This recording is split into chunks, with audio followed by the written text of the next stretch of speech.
இகழ்தலையும் புகழ்தலையும் ஒரு முகமாய் கருதும்படி செவி உரைத்த முத்து குமரன்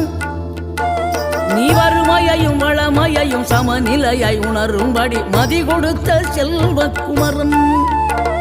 தடை 100 வந்தாலும் செயல் வெற்றியாக்கி தரும் தாராள குணம் கொண்டவன் நீ வலை வீசும் அறிவுக்கு தொலைவானவானாகி மாறாது அருள் செய்பவன் தீராத காதலோடு திருவடியை தொழுபவர்க்கு திரவியமே தருகின்றவன்